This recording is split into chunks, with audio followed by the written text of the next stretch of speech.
ED একটা specialised agency, কিন্তু এত বড় একটা রেড করতে গিয়ে যেটা এসওপি, যেটা যারা ওখানে ছিলেন, যে সমস্ত অফিসাররা ছিলেন, যে সমস্ত সেন্ট্রাল ফোর্সের লোকরা যারা গার্ড দিয়েছিল, তাদের কোনো ব্রিফিং হয়নি, তাদের কোনো প্রপার ব্রিফিং হয়নি।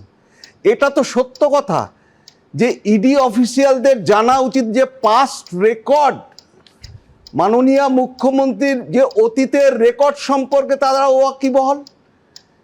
একের পর এক ববি হাকিম ধরা পড়লো, উনি চলে গেলেন, ধর্ণা দিলেন। তদানীন্তন 5-6 বছর আগে কমিশনারের বাড়িতে তদন্ত করতে এসে তারা রেস্টেন্ড হলো, they were taken to the police station, CBI. শুরুতে ভবানীপুর থানা থেকে আসামি ছাড়িয়ে নিয়ে আসা, এই যে গিমিক, এই যে স্টান্টবাজি, এই যে হিরোইক একটা, এই সম্পর্কে তো অবহিত তারা প্রপারলি ব্রিফ করেননি। তাহলে ইডির ওখানে যখন ঢুকলো, 6 ঘন্টা ধরে ওরা কি করলো? এই যে প্রেস স্টেটমেন্ট, আমি বিশ্বাস করি না ইডির।